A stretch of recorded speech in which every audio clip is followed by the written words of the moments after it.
दोनों के लिए आज का पहला क्वेश्चन यह है, आवृत्ति का सिद्धांत किसने दिया था? Who gave the theory of frequency? बिल्कुल, ये किसकी थ्योरी का उपनाम है? चलिए एक बार कोशिश कीजिए, आवृत्ति का सिद्धांत है क्या? आवृत्ति का मतलब होता है बच्चों किसी भी क्रिया को बार बार, किसी भी क्रिया को बार बार करना कहलाती है आवृत्ति। और किसी भी चीज़ को आप बार बार क्यों करेंगे? जब आपकी उसमें क्या हो रही हो, गलती हो रही हो। तो बच्चों ट्रायल एंड एरर थ्योरी किसने दी थी? ट्रायल एंड एरर थ्योरी किसने दी थी? ठीक है ना। प्रयास एवं त्रुटि का सिद्धांत किसने दिया था? प्रयास एवं त्रुटि का सिद्धांत किसने दिया था? त्रुटि एवं प्रयास का सिद्धांत किसने दिया था? चलिए अब आंसर कीजिए। फर्स्ट का आंसर बच्चों ने अब देना स्टार्ट कर दिया है। किसने दिया था? एडवर्ड ली थॉर्नडाइक ने दिया था। इसका आंसर क्या है बच्चों?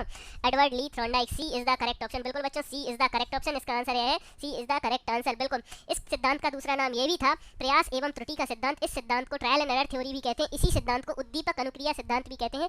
इसमें इन्होंने एक कैट पर एक्सपेरिमेंट किया था। कैट पिंजरा खोलने के लिए क्या करती थी? बार बार प्रयास करती थी। बार बार क्या करती थी? प्रयास करती थी। और इसी के बाद उसको सीखने को क्या मिला कि गेट कैसे खुलता है। C is the correct option. समझ। अगले क्वेश्चन पर आ जाते हैं। पुनर्वलन का सिद्धांत किसने दिया था? Reinforcement theory. इसी को प्रबलन का सिद्धांत भी कहा जाता है। इसी को प्रबलन का सिद्धांत भी कहा जाता है। और इसको 1915 में एक किताब आई थी, प्रिंसिपल बिहेवियर। और इसका बच्चों ने आंसर सही दिया है। D is the correct option. Third question आप लोगों के सामने फिर से आ गया है। थर्ड क्वेश्चन का आंसर कीजिए। जैविक आवश्यकता का सिद्धांत किसे कहा गया? जैविक आवश्यकता का मतलब यह है बच्चों, जैविक आवश्यकता यानी बायोलॉजिकल नीड्स, यानी भूख, प्यास, नींद आदि, ये सारी जो आवश्यकताएं होती हैं बच्चों, ये जैविक आवश्यकताएं आती हैं। थर्ड का भी बच्चों क्या है? D is the correct option. इन्होंने भी बताया था कि जब तक भूख प्यास नींद नहीं होती है इंसान काम नहीं करता है सीखने के लिए। ठीक है ना। आवश्यकता होना अत्यंत आवश्यक है। बिल्कुल। जैविक आवश्यकता का सिद्धांत किसने दिया था? सी एल हल ने दिया था। D is the correct option. D is the correct option. चलिए ठीक है। फोर्थ क्वेश्चन आ चुका है आपके सामने। क्लासिकल कंडीशनिंग थ्योरी किसने दी थी? क्लासिकल कंडीशनिंग थ्योरी किसने दी थी? ठीक है ना। बिल्कुल, B is the correct option. Classical conditioning theory किसने दी? पावलोव ने दी थी। क्लासिकल कंडीशनिंग का सिद्धांत किसने दिया था? पावलोव ने दिया था। और इनका पूरा नाम क्या था बच्चों? इनका पूरा नाम था आई.पी. पावलोव। क्या था? आई.पी. पावलोव। ठीक है ना। और ये कहाँ के साइंटिस्ट थे? ये रूस के साइंटिस्ट थे। कहाँ के साइंटिस्ट थे? रूस के मनोवैज्ञानिक थे। और यह सिद्धांत कब दिया गया था? 1904 में दिया गया था। यह सिद्धांत 1904 में दिया गया था। और इसमें इन्होंने जो एक्सपेरिमेंट किया था वह किस पे किया था? डॉग पर किया था। बिल्कुल। चलिए इसको समझ लेते हैं एक बार। इस थ्योरी का क्या था? वैसे तो मैं पहले ही पढ़ा चुका हूँ, एक बार फिर से बता देता हूँ आप लोगों को। देखो यहाँ पर अनकंडीशनल स्टिमुलस क्या था? फूड। खाना आने पर कुत्ते की क्या आती थी? लार। जब कंडीशनिंग नहीं हुई थी, जब खाना आता था उसकी लार आ जाती थी। खाना आने पर कुत्ते की लार आती थी। ये था क्या? Unconditional stimulus. अनकंडीशनल का मतलब यह है कि यह कैसे है? पहले से है। यह पहले से है। और अनकंडीशनल रिस्पॉन्स भी मतलब क्या है? यह पहले से है। जैसे आप लोगों को जब भूख लगती है तो खाना ढूंढने लगते हो, यह क्या है? पहले से है। आप लोगों को जब आइसक्रीम सामने आती है तो आप लोगों के मुंह में पानी आ जाता है, यह पहले से है। लेकिन आप लोगों ने देखा कि जैसे ही खाने के साथ में बेल को लगाया गया, खाने के साथ में बेल बजाई गई तो नहीं, पहले क्या था? बेल अकेली बजाई गई तो कोई रिस्पॉन्स नहीं आया। फिर खाने के साथ में जब बेल बजाई गई तो यह उसको लार आने लगी। खाने के साथ में जब बेल बजाई गई तो लार आने लगी। जैसे कि आप लोगों ने देखा होगा, जैसे ही रास्ते में बेल बजती है, ठीक है ना, तो आप लोगों को पता लग जाता है आइसक्रीम वाला आया है, तो आप दौड़कर बाहर भागते हैं। बिल्कुल। ठीक है ना। और उसके बाद जब खाना हटा लिया गया तो बेल बजने पर भी वह लार आने लगी। तो यह क्या था? अनकंडीशनल रिस्पांस को हमने किसमें बदल दिया? कंडीशनल में, कि जब बेल बजेगी उसकी लार आने लगेगी। अब हमेशा यदि बेल बजाते रहोगे तो उसकी लार आना क्या हो जाएगी? कम हो जाएगी। उसकी लार आना क्या हो जाएगी? कम हो जाएगी। उसकी लार आना कम हो जाए यदि, तो उसको फिर से यदि सिखाना होगा तो उसके लिए हमें उसको पुनर्वलन प्रदान करना होगा। फिर से हमें बेल और फूड को देना होगा। उसके बाद फिर से हम इसको दोहरा सकते हैं। ठीक है ना। और जब उसकी लार आना बंद हो जाएगी तो इस क्रिया को क्या कहा जाता है बच्चों? विलोपन। इस क्रिया को कहा जाता है विलोपन। समझ में आ गया? चलिए अगली क्वेश्चन पर आ जाते हैं। आरएस थ्योरी किसने दी थी? आरएस। ठीक है ना। आरएस थ्योरी किसने दी थी? आरएस थ्योरी किसने दी थी? आंसर कीजिए। फिफ्थ का आंसर क्या है? BF Skinner. BF Skinner. Fifth का आंसर कीजिए बच्चों। फिफ्थ का आंसर बीएफ स्किनर। ठीक है। A is the correct option. Fifth का आंसर क्या है? A is the correct option. BF Skinner ने क्रिया प्रसूत का सिद्धांत दिया था। इसी को क्या कहा गया था? आरएस सिद्धांत भी कहा गया था। ठीक है। रिस्पॉन्स स्टिमुलस थ्योरी इसी को कहा गया था। इसी सिद्धांत का बच्चों दूसरा नाम क्या था? क्रिया प्रसूत का सिद्धांत। बच्चों बिल्कुल A is the correct option. BF Skinner ने दिया था। और यह कब दिया गया था? यह 1938 में दिया गया था। ये कहाँ के साइंटिस्ट थे? यूएसए के साइंटिस्ट थे। ठीक है ना। और इनका पूरा नाम क्या था? ब्यूरस फेडरिक स्किनर। क्या नाम था पूरा? ब्यूरस फेडरिक स्किनर। बिल्कुल। यह प्रयोग किस पर किया गया था इनमें? यह प्रयोग इन्होंने किस पर किया था? यह प्रयोग इन्होंने चूहे पर किया था। किस पर किया था? चूहे पर। चूहे किस पर किया था बच्चों? चूहे पर यह प्रयोग किया गया था। चलिए फिफ्थ का आंसर बच्चे सही दे रहे हैं। सिक्स क्वेश्चन पर आ जाते हैं। सूझ व अंतर्दृष्टि का सिद्धांत किसने दिया था? इनसाइट थ्योरी किसने दी थी? इनसाइट थ्योरी किसने दी थी? सूझ, जिसमें मतलब बुद्धि, और अंतर्दृष्टि यानी इनसाइट, खुद की बुद्धि का सिद्धांत किसने दिया था? 6 क्वेश्चन का आंसर ए आंसर दे रहे हैं। ए इज द करेक्ट ऑप्शन, बिल्कुल A is the correct option. किसने दिया था अंतर्दृष्टि या सूझ का सिद्धांत? मैक्स वर्दीमन ने दिया था, ठीक है ना। और इस पर जो एक्सपेरिमेंट किया था बच्चों, वह किसने किया था? कोहलर ने किया था। कोहलर ने इस सिद्धांत पर एक्सपेरिमेंट किया था। किसने किया था बच्चों?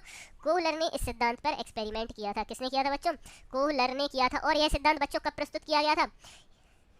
यह सिद्धांत 1912 में प्रस्तुत किया गया था, लेकिन यह फेमस हुआ था 1920 में। यह सिद्धांत बच्चों 1912 में प्रस्तुत किया गया था और प्रस्तुत हुआ था 1920 में। और ये कहाँ के साइंटिस्ट थे? जर्मन साइंटिस्ट थे। मैक्स वर्दीमन जो साइंटिस्ट थे बच्चों, वह कहाँ के साइंटिस्ट थे? जर्मनी के साइंटिस्ट थे, जर्मन साइंटिस्ट थे। बिल्कुल ये बताते थे कि जो सीखने की क्रिया होती है वह किस प्रकार होती है? बुद्धि के द्वारा होती है। यह मैक्स वर्दीमन ने दिया था। और इनने यह जो प्रयोग किया था वह किस पर किया था? चिंपैंजी पर किया था। चिंपैंजी पर इसलिए किया था क्योंकि जो चिंपैंजी की सोचने की क्रियाविधि है वह किसके समान होती है? मानव के समान होती है। किसके समान होती है? मानव के समान होती है। और प्रयोग किसने किया था इस पर? कोहलर ने इस पर प्रयोग किया था। इन्होंने इसकी क्वेश्चन हमारे सामने यह है, सामाजिक सांस्कृतिक विकास का सिद्धांत किसने दिया था? सामाजिक और सांस्कृतिक, जो सीखने की क्रिया है वह सामाजिक रूप से और सांस्कृतिक रूप से भी होती है। यह सिद्धांत किसने दिया था? 7 क्वेश्चन। उन्होंने सुल्तान को एक पिंजरे में बंद कर दिया था। पिंजरे में बंद कर देने के बाद उसको ऊपर केले टांग दिए। केले टांग दिए और कमरे में बहुत सारे बॉक्सेस पड़े हुए थे। वह बॉक्सेस की मदद से केले तक कैसे पहुंचे, यह उसको प्रयास से नहीं आया बल्कि उसकी बुद्धि से आया। बिल्कुल इस सिद्धांत को मेंटोस बुद्धि भी कहते हैं। मेंटोस का ऐड देखा है किसी ने? मेंटोस का ऐड में क्या कहा गया था? मेंटोस खाओ और दिमाग की बुद्धि जलाओ। मतलब मेंटोस खाने के बाद सडन आइडिया आ जाते थे। तो ऐसे ही इस सिद्धांत में भी जो सीखने की क्रिया होती है वह कैसे होती है? एकदम से होती है। एकदम से सीखने की क्रिया होती है, ठीक है ना। और आइडियाज दिमाग में कैसे आते हैं? सडनली आते हैं। बिल्कुल सी इज द करेक्ट ऑप्शन। 7 का आंसर क्या है बच्चों? C is the correct option. ले व्यवगात्स्की का सामाजिक सांस्कृतिक विकास का सिद्धांत। बिल्कुल इस सिद्धांत को हम अच्छे से समझते हैं। इस सिद्धांत में इनने मुख्य रूप से 3 क्रम बताए। सबसे पहला था zone of proximal development. Zone of proximal development ये होता है कि जब बच्चा सामाजिक रूप से सीखता है, जब बच्चा सामाजिक रूप से सीखता है, समाज में वह अन्य लोगों से सीखता है, तो इस क्रिया में जहाँ पर उसको कमी होती है तो उसके लिए जो क्षेत्र होता है, कमी के क्षेत्र में जहाँ सुधार की आवश्यकता हो, किस चीज़ की सुधार की आवश्यकता हो, उस क्षेत्र को कहा जाता है जोन ऑफ प्रॉक्सिमल डेवलपमेंट। जैसे कि मैंने किसी बच्चे को घर बनाने के लिए क्लास में होमवर्क दिया। मैंने किसी बच्चे को बोला कि जाओ बेटा अपने घर कॉपी पर घर बनाओ। उसने घर बना दिया। उसके घर में सारी चीज़ें सही हैं, लेकिन उसको पता नहीं है विंडो कहाँ पर लगानी है। तो मैंने उसको जो विंडो लगाने में हेल्प की, यहाँ पर जो हेल्प की, ठीक है ना, यहाँ पर जो मैंने हेल्प की, बाकी पूरा घर उसने स्वयं बनाया, ठीक है ना। विंडो लगाने में मैंने हेल्प की, तो जो हेल्प मेरे द्वारा दी गई वही कहलाया जोन ऑफ प्रॉक्सिमल डेवलपमेंट। बिल्कुल। अब आ जाते हैं MKO। MKO का मतलब यह हो जाता है more knowledgeable other. More knowledgeable other मतलब कि दूसरा व्यक्ति जो होता है वह अधिक ज्ञानी होता है, वह सीखने में मदद प्राप्त करता है, वह सीखने में मदद प्राप्त करता है। इसमें MKO की जगह कौन कौन आ सकता है?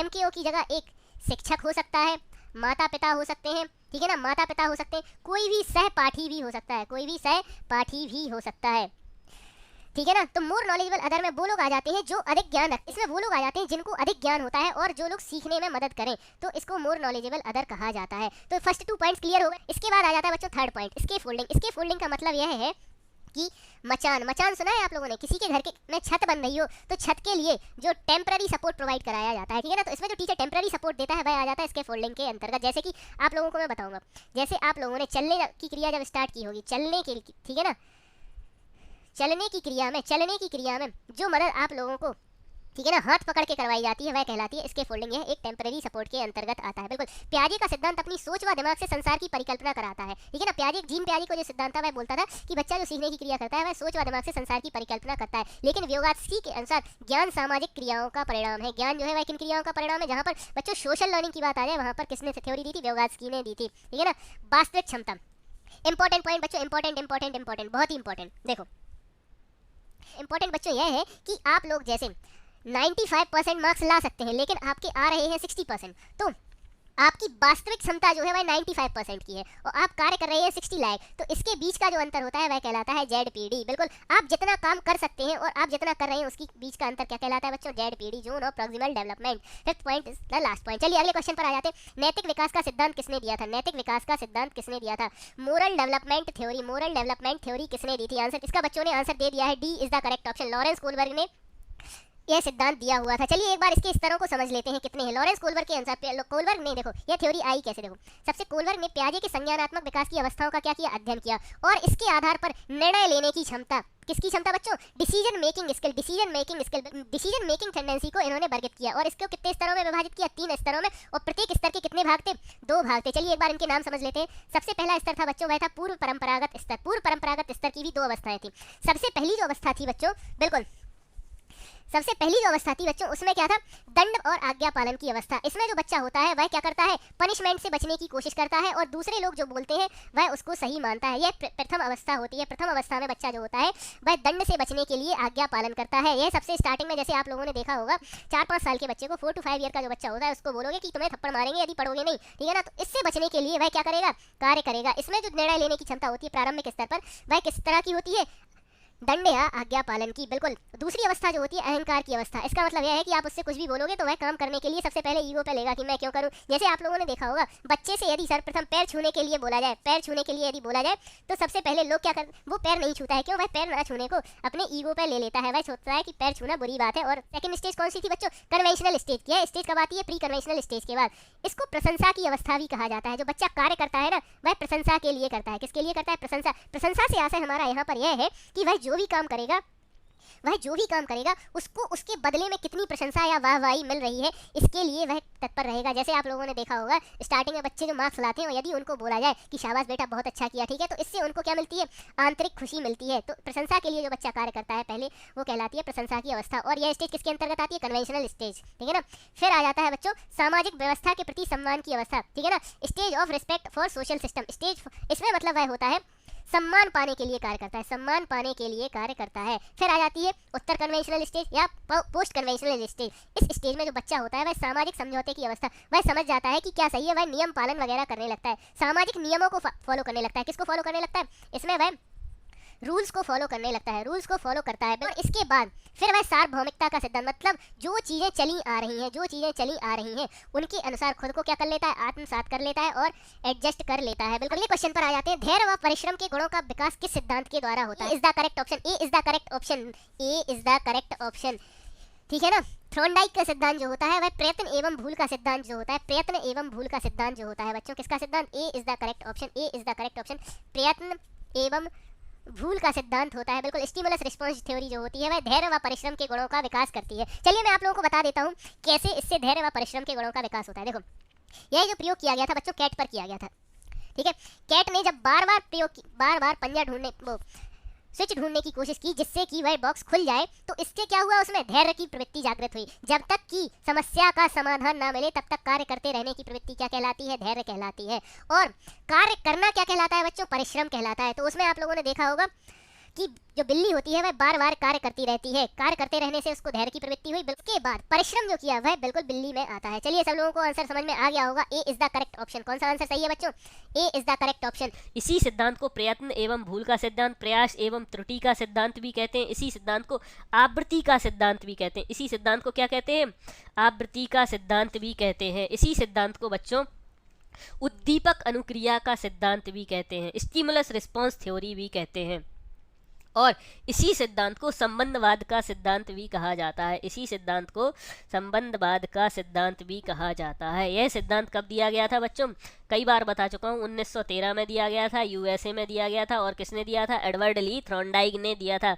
किसने दिया था, और इनकी जो पुस्तक थी उसका नाम क्या था, एजुकेशनल साइकोलॉजी। एजुकेशनल साइकोलॉजी इनकी जो पुस्तक थी उसका नाम था एजुकेशनल साइकोलॉजी। नमस्ते। प्रत्येक प्राणी अपनी आवश्यकताओं को संतुष्ट करने के लिए प्रयास करता है, यह सिद्धांत किसने दिया था। इसका सही जवाब क्या है बच्चों, D is the correct option. चलो इस सिद्धांत को मैं समझा देता हूँ कि डी इसका आंसर क्यों है। ध्यान से सुनना आप लोग इसका आंसर। देखो सबसे पहला है प्रत्येक प्राणी अपनी आवश्यकताओं को संतुष्ट करने के लिए प्रयास करता है। यह सिद्धांत जो है किसका सिद्धांत है, हल का सिद्धांत है। यह सिद्धांत हल का, CL हल का सिद्धांत है, ठीक है ना। यह सिद्धांत CL हल का सिद्धांत है। इसी सिद्धांत को पुनर्वलन का सिद्धांत भी कहा जाता है। देखो स्टिमुलस रिस्पांस जो है, स्टिमुलस का मतलब यह है कि कोई उद्दीपक किसी कार्य करने के लिए क्या होना चाहिए, स्टिमुलस। यहाँ पर हम बात कर रहे हैं प्रत्येक प्राणी अपनी आवश्यकताओं को संतुष्ट करने के लिए प्रयास करता है, ठीक है ना। और रिस्पांस थ्योरी ये गलत है, ठीक है ना। अनुक्रिया उद्दीपक भी सेम नाम है। चलिए अब आ जाते हैं बच्चों, इसका आंसर डी क्यों है। देखो यह सिद्धांत हल ने क्यों दिया था। चलिए चलो मैं एक्सप्लेन कर देता हूँ, आप लोगों के सारे डाउट्स क्लियर हो जाएंगे कि इसका आंसर डी क्यों है। चलो बच्चों पहले समझ लेते हैं। देखो आवश्यकता ह्रास का मतलब यह है कि इंसान को जब तक किसी कार्य को करने के लिए प्रेरणा मिलती है वह करता रहता है,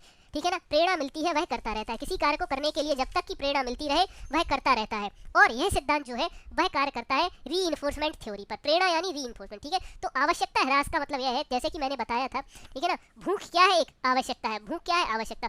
भूख के लिए आप खाने की खोज करेंगे, ठीक है ना। भूख के लिए खाने की खोज करेंगे तो भूख होगी तो क्या है, आवश्यकता। इसको संतुष्ट करने के लिए आप खाने का क्या करेंगे, प्रयास करेंगे। तो यह क्या है, आवश्यकता ह्रास का सिद्धांत, यदि भूख नहीं होगी आप खाना नहीं ढूंढेंगे, भूख नहीं होगी आप खाना नहीं ढूंढेंगे। बिल्कुल, यह किसने दिया था? हल ने दिया था, सीएल हल ने दिया था। यह सीएल हल के सिद्धांत का क्या नाम है? अन्य नाम है। यह सीएल हल के सिद्धांत के अन्य नाम है और इसी सिद्धांत को आवश्यकता ह्रास का सिद्धांत भी कहते हैं। इसी सिद्धांत को आवश्यकता ह्रास का सिद्धांत भी कहा जाता है। चलिए अगले क्वेश्चन पर आ जाते हैं। Social learning theory was proposed by, सामाजिक अधिगम का सिद्धांत कब दिया गया था? कब दिया गया था? ये तो 1977 में दिया गया था, लेकिन किसने दिया था? अपन लोगों को बताना है इसमें कि सोशल लर्निंग जो थ्योरी है वह किसने। यह बच्चों इंपॉर्टेंट क्वेश्चन है, यह एमपी टेट के प्रीवियस ईयर क्वेश्चन में से एक है। यह एमपी टेट के पुरान में पूछा गया प्रश्न है। बिल्कुल आंसर कीजिए। सोशल लर्निंग थ्योरी 1977 में जो दी थी वह किसने दी थी? सोशल लर्निंग थ्योरी किसने दी थी? एमपी टेट का क्वेश्चन है।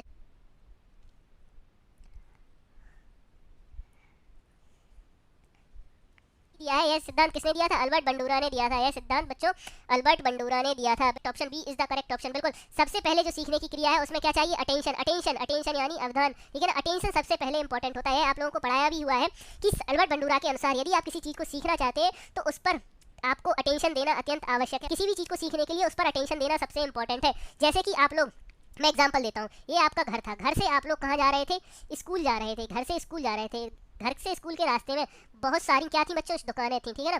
तो आप लोगों ने सब दुकानों के नाम पढ़े। नाम पढ़ने पर आप लोगों का क्या गया? अटेंशन गया। नाम पढ़ना किसके अंतर्गत आ जाता है? अटेंशन के अंतर्गत आ जाता है। नाम पढ़ के आपने उस चीज़ पर अटेंशन दे लिया, फिर देखा कि किसी दुकान से आप लोगों को स्कूल के रास्ते में टर्न लेना था, तो आपने उस दुकान का नाम याद कर लिया। अटेंशन करके आप लोगों ने उसको क्या कर लिया? धारण कर लिया। धारण का मतलब यह है कि उसको आपने अपने अंदर याद कर लिया। किसी भी चीज़ को याद करना कहलाता है धारण करना। जब आप लोग धारण कर लेते हैं बच्चों, किसी भी चीज़ को धारण याद कर लिया जाए, तो जब आपसे जब बाद में पूछा जाए, बाद में मतलब जैसे आपका कोई दोस्त होता है, ठीक है ना, और वह पहली बार आपके स्कूल जाना चाहता है, वह पूछता है भाई स्कूल कैसे जाना है, तो आप उसको बताओगे यहाँ से यहाँ जाओ, वहाँ पर आपको यह दुकान मिलेगी, उससे आपको टर्न लेना है। तो यह आपने उसका क्या किया? पुनः प्रस्तुतिकरण किया। आपने उस चीज़ का पुनः प्रस्तुतिकरण किया और आपने स्कूल छोड़ दिया, आप कॉलेज में आ गए, तो रास्ता आपको याद बना रहे। इसके लिए आपको उसमें 2-3 साल में एक बार जाना जरूरी है, क्योंकि आपको वो चीज़ भूल ना जाओ।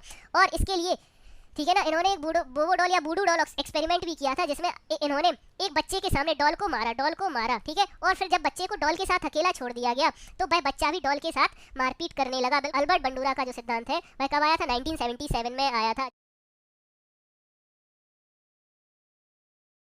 बच्चों जेंडर स्कीमा थ्योरी, यह किसी भी सिलेबस में नहीं है, सीटेट वगैरह के, यूपी टेट, सुपर टेट के सिलेबस में नहीं है, ठीक है ना। तो लेकिन यह बच्चों एमपी टेट में पहले पूछा गया। किसने दिया था? B is the correct option. B is the correct option. Sandra Bem ने जेंडर स्कीमा थ्योरी दी हुई थी। किसने दी थी बच्चों? यह सेंडर बेम ने ये थ्योरी दी हुई थी। सेंडर बेम, यह थ्योरी 1981 में आई थी। कब आई थी? 1981 में आई थी। इन्होंने बताया कि संज्ञानात्मक विकास के रूप में व्याख्या करने के लिए जैसे व्यक्ति समाज में लिंग बन जाते हैं, लिंग का मतलब यह है यहाँ पर मेल और फीमेल बन जाते हैं, उनके बीच में, ठीक है ना, कुछ क्वालिटीज़ तो जन्म से होती हैं, कुछ क्वालिटीज़ जन्म से होती हैं, कुछ जन्म के बाद सीखता है, और जो कि समाज के अनुसार चलती रहती हैं। चलिए आप लोगों को क्लास कैसी लगी ये कमेंट करके बताइए। बिल्कुल कमेंट करना बहुत इंपॉर्टेंट है। आप लोगों को कमेंट करना बहुत इंपॉर्टेंट है। कमेंट करके बता दीजिए कि आप लोगों को नेक्स्ट क्लास में क्या चाहिए, नेक्स्ट क्लास में क्या चाहिए, ये आप लोग